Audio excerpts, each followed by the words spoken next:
আসসালামু আলাইকুম। প্রিয় দর্শক, আপনাদের সকলকে আমন্ত্রণ জানাচ্ছি অন্য মঞ্চের আলাপচারিতায়। আজকে জানেন যে আজকে আমরা যে বিষয়টা নিয়ে আসলে আলোচনা করব সেটা হচ্ছে তারেক সাহেব কি দিল্লি যাচ্ছেন কি যাচ্ছেন না, ওনার কি অ্যাকশন, ভারত বয়কট চলছে কি না। তো এইসব বিষয়ে আমাদের সাথে সরাসরি প্রশ্নের উত্তর দেওয়ার জন্য আছেন গৌতম লাহিড়ী দাদা। আপনারা সকলেই চিনেন, তিনি জ্যেষ্ঠ সাংবাদিক এবং সকলের সুপরিচিত। আমাদের সকলে আপনারা ওনার কথাই শুনতে ভালোবাসেন। চলুন ওনার কাছে আগে যাই। নমস্কার দাদা, আপনি কেমন আছেন? নমস্কার, দাদা আসলে শুভেচ্ছা। প্রোগ্রামটা শুরু করার আগে আসলে দুঃখজনক একটা সংবাদ, যেটা হচ্ছে যে কলকাতাতে একটা হোটেলে আজকে আগুন লেগেছে। 9 জন মারা গিয়েছে, তার মধ্যে 5 জনই বাংলাদেশের। তো ওনাদের শোকসপ্ত পরিবারকে আমি সমবেদনা এবং আমার শ্রদ্ধা জ্ঞাপন করছি। দাদা, আমার প্রথম যে প্রশ্ন সেটা হচ্ছে আসলে কি তারেক রহমান কি দিল্লি যাচ্ছেন কিনা, আপনার কাছে কতটুকু খবর আছে উনি কি দিল্লি যাচ্ছেন কিনা? কারণ এটা এখনো আমরা কোথাও থেকে কোনো সিউরিটি পাইনি। ধন্যবাদ। প্রথমে আমিও শোক সন্তপ্ত পরিবারের জন্য শোক প্রকাশ করছি। বিশেষ করে আমি খবর পেলাম যে তার মধ্যে একটি সাংবাদিক পরিবারও আছে। ফলে সাংবাদিক আমি ঠিক বলতে পারি, মনে পড়ছে না, কিন্তু খুবই খারাপ লাগছে এটা ঘটনার জন্য। যাই হোক, আসল মানে এই সমস্ত থাকবেই দুর্ঘটনা, তো তা সত্ত্বেও আমাদের জীবন চলে, এগিয়ে নিয়ে যেতে হয়। এবং স্বাভাবিকভাবেই যে প্রশ্ন রাশিদ ভাই করেছেন সে প্রশ্নটা এখন সকলের মনেই ঘুরছে যে তারেক রহমান প্রধানমন্ত্রী কি শেষ পর্যন্ত ভারতে আসবেন।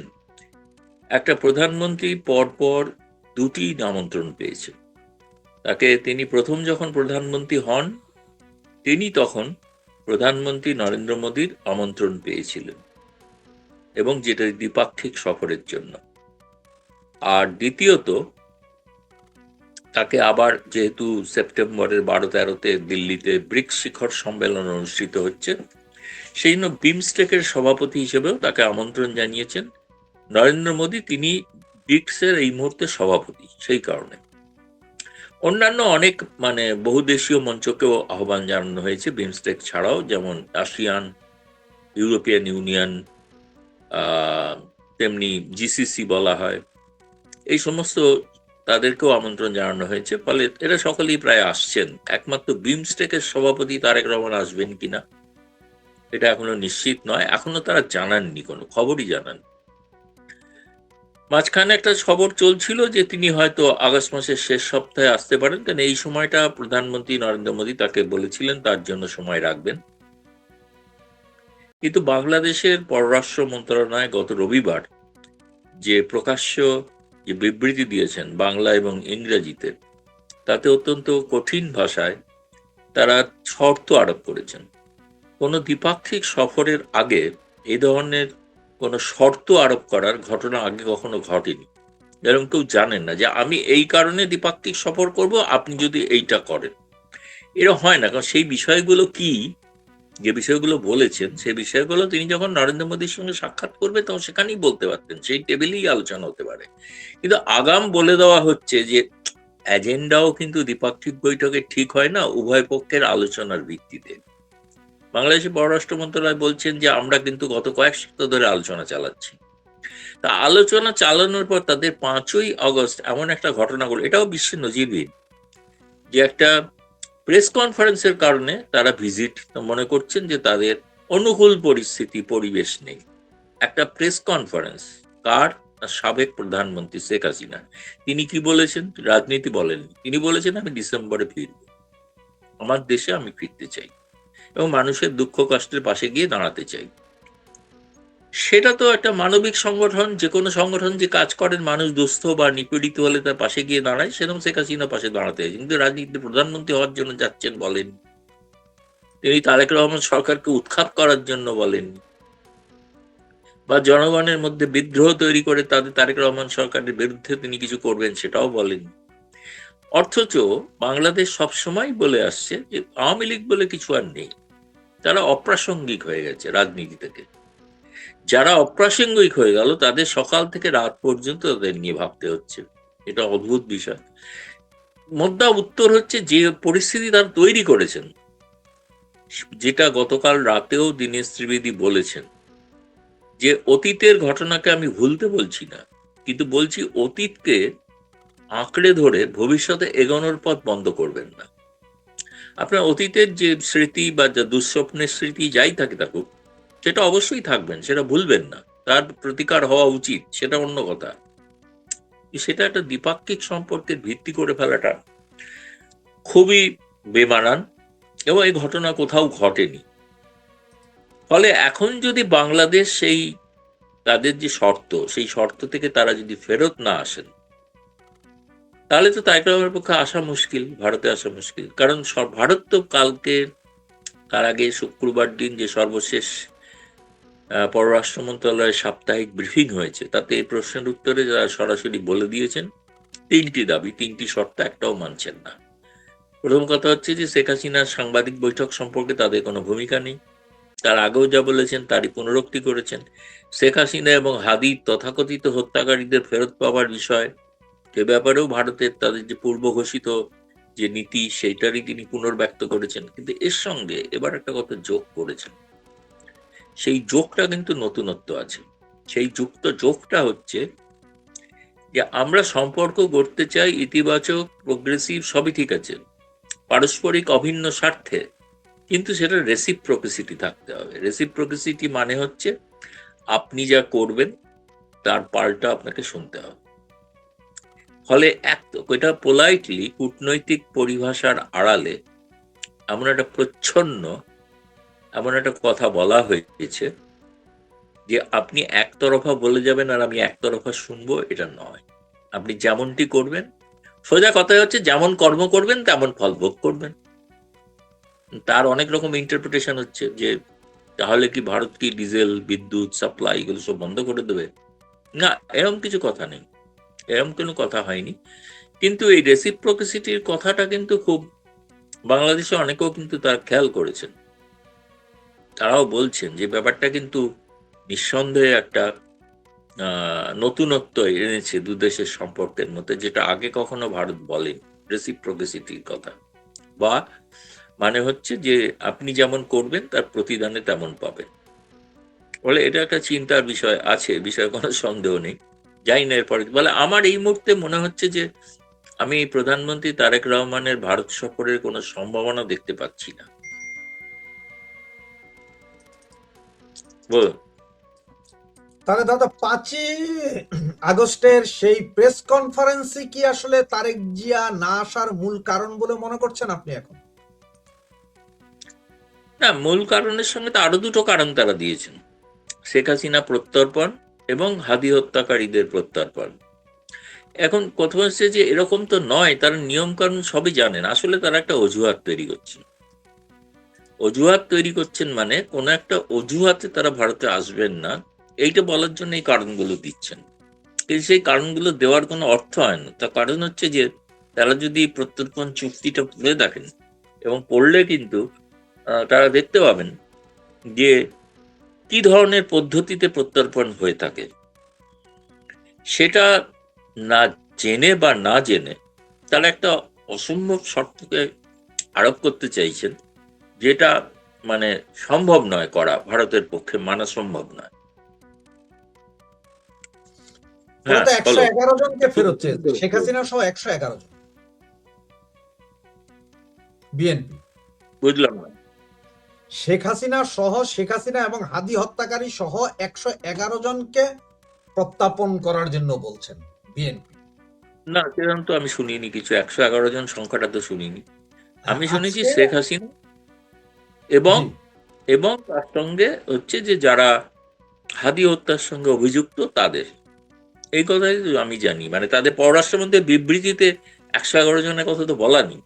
তারা কে বলছেন আমি জানি না। না, আমি এটা নর্থ ইস্ট নিউজের কিছুক্ষণ আগে একটা নিউজ হয়েছে, চন্দন নন্দী লিখেছেন ওনার নিউজটা। তো বলবো, কিন্তু পররাষ্ট্র মন্ত্রণালয়ের যে ব্রিফিং জি রবিবার করেছে, তাতে তো এই 3 জনের কথা বলেছেন। এমনকি স্বরাষ্ট্রমন্ত্রীর কথাও তো বলেননি, কামাল সাহেবের তো প্রত্যাপন তাও তো বলেননি। এখন তারা চাইছে, মানে চাইতে তো পারেন, গোটা চাইতে পারেন, সেটা তো কথা। ফলে আমি বলছি রবিবার যে ব্রিফিংটা হয়েছিল, সেই ব্রিফিং এ আমি ওই ব্রিফিংটাকেই সরকারের আনুষ্ঠানিক ঘোষণা বলে মনে করছি। আচ্ছা আচ্ছা দাদা, আপনি এই যে তাই না? রিসিপ্রোসিটির কথাটা বললেন, যে পারস্পরিকতার কথাটা, যেটা আসলে দিল্লি এই এর বিনিময়ে দিল্লি আসলে কি চেয়েছে মূলত? না, তুমি যেরকম করবে আমি সেরকম করব। তুমি বলবে কিছু অন্যায় দাবি করে যাবে, আর আমি চুপ করে শুনে যাব, খালি বলে যাব যে না না আমি করছি না। তা না, আমিও পাল্টা ভারতের কিছু থাকতে পারে, সেগুলো তখন আছে বলবে। আমি আশা এরপর করছি সেরকম কিছু। আজকে পত্রিকাতে দেখলাম, যে পত্রিকাটা ফটোকার্ড দেখলাম, যে দীনেশ ত্রিবেদী উনি বলেছেন যে তারেক জিয়া যদি দিল্লিতে যায় তাহলে এটা স্মরণকালের সর্ববৃহৎ হবে, সেলিব্রেশনের মতো হবে বা অভ্যর্থনা জানানো না হবে। না না, এগুলো বাংলাদেশির একটু রং চমচরিয়ে বলে আর কি। উনি পরিষ্কার বলেছেন তাকে যে সম্বর্ধনা দেওয়া হবে, নিঃসন্দেহে সেটা তো বলেছেন মোদী দীনেশ ত্রিবেদীকে বলেছেন তুমি আমার হয়ে কথা বলতে পারো, যে তাকে আমরা সর্বোচ্চ সম্মান দিয়ে অভ্যর্থনা জানাবো। এখন স্মরণকালের শ্রেষ্ঠ অভ্যর্থনা কিনা আমি বলতে পারবো না। দাদা, এখন অনেকেই যেমন বলছে যে তারেক জি আসলে যাচ্ছে না, হয়তো 10 ট্রাক অস্ত্র, তারপরে উলফা নেতাদেরকে জায়গা দেওয়া, এগুলো নিয়ে হয়তো প্রশ্নের সম্মুখীন হতে পারে, এই কারণেই তারেক হয়তো যেতে এখন চাচ্ছে না। তো তা নয়, এখন তো বর্তমান সম্পর্কের ভিত্তিতে আলোচনা হবে, তাই না? জি, পুরনো কাসন্দি আমার মনে হয় না ভারত এখন সেটা জিজ্ঞেস করবে, কারণ সেটা তো বাংলাদেশের আদালত তাকে তো বেকসুর খালাসও করে দিয়েছে, তাই না? সেটা আমার মনে হয় না। নতুন ঘটনা ঘটলে অবশ্যই সেটা বলতে পারে। যেমন জাতিসংঘের রিপোর্টে বলা আছে যে আল কায়দার সংখ্যা প্রভাব বাড়ছে, সেগুলো আলোচনায় আসতে পারে। কিন্তু অতীতে 10 ট্রাকের বিষয়টা এখন আলোচনায় নাও আসতে পারে। দাদা, একটা পত্রিকা বাংলাদেশের, এটা একটা দর্শকই কমেন্টস করেছে যে দাদা, আমার দেশ পত্রিকা লিখলো তারেক জিয়া ভারতে যাবে, অন্য দিক দিয়ে শেখ হাসিনা বাংলাদেশে ঢুকবে, বিষয়টিকে কিভাবে দেখছেন? মানে ওই পত্রিকাতে আমি যা জানি লিখেছিল আমি যে তারেক জিয়াকে ভারত নেওয়ার এত আগ্রহ, কারণ হচ্ছে তারেক জিয়াকে কোনোভাবে ভারত নিতে পারলে যেদিন উনি যাবে ওই দিনই শেখ হাসিনাও ঢুকে যাবে। দেখুন, এটা তো কোনো প্রতিষ্ঠিত সংবাদপত্র নয়, এটা একটা রাজনৈতিক উদ্দেশ্যে প্রচারপত্র, লিফলেট যাকে বলা হয়। লিফলেট আর খবরের কাগজ তো এক নয়, তাই না? এটা খবরের কাগজ নয়। আমি যদি প্রতিষ্ঠিত কোনো কাগজে বেরোতে কথা, আমার দেশ কি বলছে না বলছে সে নিয়ে আমি মাথা ঘামাতে রাজি নই, তাকে গুরুত্বও দিতে রাজি নই। তারা একটা রাজনৈতিক উদ্দেশ্যে, একটা রাজনৈতিক, তাদের একটা আদর্শ আছে, যে আদর্শটা হচ্ছে অবশ্যই ভারত বিরোধিতা করা। তারা সেই অনুযায়ী নানাবিধ অনেক সংবাদ লিখে থাকেন। এগুলো প্রত্যেকটাকে যদি গুরুত্ব দিতে হয় তাহলে তো মহা সমস্যা, সারাদিন কেটে যাবে, তাই না? সম্ভব নয়। কারণ আমার মনে হয় না যে এটাকে কোনো প্রতিক্রিয়া দিয়ে তার সম্মান জানাতে আমি চাইছি না। দাদা, আপনি যে কথাটা বলছিলেন যে জাতিসংঘের সেই রিপোর্টের কথা, সেই রিপোর্টের পরে এই যে কারা মহাপরিদর্শক উনি বলেছিলেন যে সারা বাংলাদেশের সমস্ত কারাগারে এত বেশি কয়েদি আছে, উনি বলেননি যে কোন দলের বা কি, কিন্তু উনি বলছে এত বেশি কয়েদি আছে, উপচে পড়া অবস্থা, সেখানে জঙ্গিদেরকে আলাদা করে যে রাখবো সেটারও কোনো উপায় নেই, মানে জঙ্গি নর্মাল কয়েদি সব একাকার। এরপরে আজকে তাকে পদ থেকে সরিয়ে দেওয়া হলো, এবং কিছু কিছু সাংবাদিক অলরেডি লিখছে যে উনি মনে হয় কার পক্ষে কাজ করছে এটা তদন্ত হওয়া উচিত, এই লোকের উপর নজর রাখা উচিত। ব্যাপারটাকে কিভাবে দেখছেন? যাই না, আমি তো জানি বাংলাদেশে জঙ্গিরা এখন প্রকাশ্যের রাস্তায় ঘুরে বেড়াচ্ছে, জেলে তো নেই, জেলে খুব কম আছে, খুবই কম। খুবই সামান্য কয়েকজন আছে যাদের ফাঁসির আদেশ হয়েছিল শেখ হাসিনার সময়, তাদেরকে চেষ্টা করেও তারা ছাড়াতে পারেনি, সেরকম কিছু অপরাধী আছে। কিন্তু বাকি আনসারুল্লাহ বাংলা বা আল কায়দার যেটা সহযোগী সংস্থা বাংলাদেশে যারা চালায়, বা হুজি, তাদের অনেকেই তো বাইরে বেরিয়ে এসছেন। সেই জুলাই মাসে নরসিংদী জেল থেকে তো একটা বড় ধরনের জঙ্গিরা বাইরে চলে এসছে, এবং তারপরেও তো বহু জেল ভেঙে তারা অস্ত্র লুট করেছেন। আজ পর্যন্ত তো বাংলাদেশ সরকার বলতে পারলো না শেখ হাসিনার গণভবনে যে আধুনিক মারণাস্ত্র থাকতো সেগুলো কোথায়।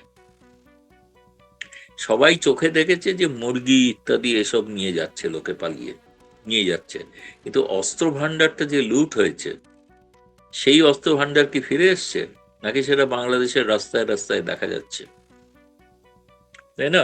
ফলে আমার মতে যে জঙ্গি আর সাধারণ মানুষকে পার্থক্য করা যাচ্ছে না, সেই সংখ্যাটা খুব বেশি নাও হতে পারে। অধিকাংশ জঙ্গি বাইরে প্রকাশ্যে ঘুরে বেড়াচ্ছে,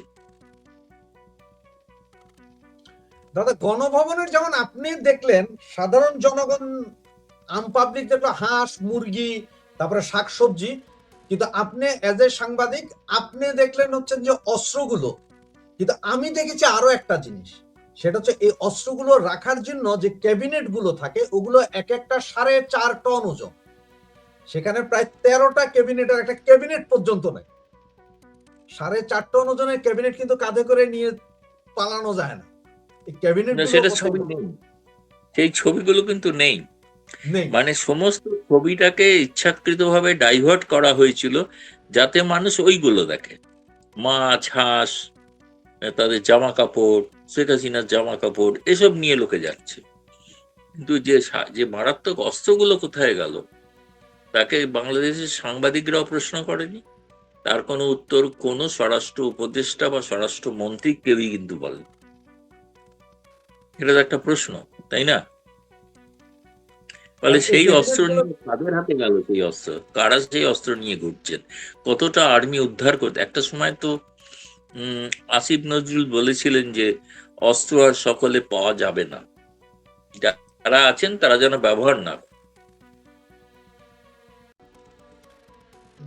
দাদা আজকে আরেকটা নিউজ অলরেডি চলে এসেছে, যেটা পত্রিকাতে না আসলে বিভিন্ন জায়গায় দেখা যাচ্ছে, দুই একটা পত্রিকা করেছে।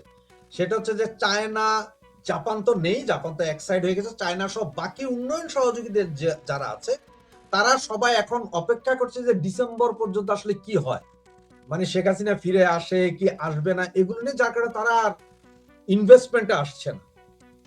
এই বিষয়টাকে না, আপনি সেটা কিভাবে নেই। দেখেন? এবং আপনার কাছে সবচেয়ে বড় কতগুলো কথা খবর আছে? হচ্ছে যে মার্কিন যুক্তরাষ্ট্রের একটা বড় প্রতিনিধি দল ঘুরে এসছে, ঢাকায় গেছে। দ্বিতীয়ত আমি জানতাম সেখানে সে পিটার হাস, পুরনো যে রাষ্ট্রদূত ছিলেন যুক্তরাষ্ট্রের, তিনিও গিয়েছিলেন। তার একটা এনার্জি কোম্পানি আছে, তিনি গিয়েছিলেন তার কারণ অন্য। তার কারণ হচ্ছে তিনি যে কোম্পানিটা থেকে যে গ্যাস সাপ্লাই করতেন, সে কোম্পানিটাতে আগুন ধরে যায়। কিভাবে আগুন ধরলো সেটা নাকি, যে কারণে একটা গ্যাসের সংকট হচ্ছে বাংলাদেশে, এবং সেটা নাকি মেরামতি হতে নাকি বহুদিন সময় লাগবে। কি ধরনের, কিভাবে হলো, কিভাবে আগুন লাগলো, এ কথা কোনো বাংলাদেশের আমি গণমাধ্যমে ভালো করে দেখিনি কোনো প্রতিবেদন। দ্বিতীয়ত হচ্ছে এরপরে তো একটা ভারতীয় বণিক সভার সর্বোচ্চ উচ্চ পর্যায়ের একটা বণিক প্রতিনিধি দল, তারাও কিন্তু ঢাকা সফর করেছেন, এবং কনফেডারেশন অফ ইন্ডিয়ান ইন্ডাস্ট্রি, তাদের সভাপতির নেতৃত্বে তারা শিল্পমন্ত্রীর সঙ্গে সাক্ষাৎ করেছেন।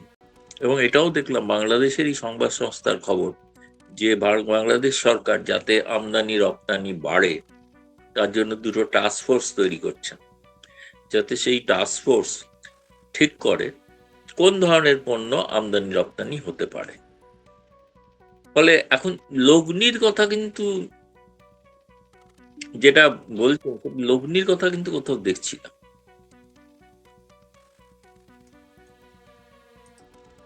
দাদা আপনার কি মনে হয় যদি তারেক জিয়া ভারতে না যায় তাহলে সম্পর্কটা আসলে কোথায় গিয়ে দাঁড়াবে বলে আপনার মনে হয় ভারত বাংলাদেশ? কারণ আমরা যতটুকু দেখছি যে ভারত সর্বোচ্চ চেষ্টা করছে যে কনফিডেন্সে নিতে, যে আপনি আসেন কোনো সমস্যা নেই, আমরা দ্বিপাক্ষিক আলোচনা করব।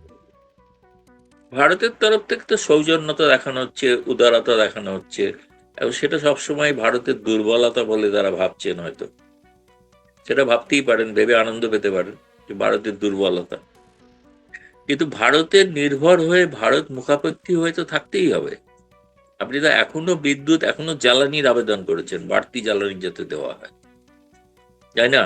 আপনার ওখানে কাঁচা মরিচের দাম বেড়ে গেলে ভারত থেকে না যাওয়া পর্যন্ত বাজারের দাম নামে না, মানে এইরকম একটা অবস্থা। সেই অবস্থা আমার ধারণা যে এবার এটা যে কোনো কারণে হয়েছে, কিন্তু তারেক রহমান যদি শেষ পর্যন্ত, মানে তিনি ক্ষমতায় থাকতে চান, কারণ মানুষ তো ক্রমশ, তারা আজকে একটু অসুবিধা হচ্ছে, মানুষ তো তাদের বিরুদ্ধে ক্ষোভ প্রকাশ করছেন, তাই না?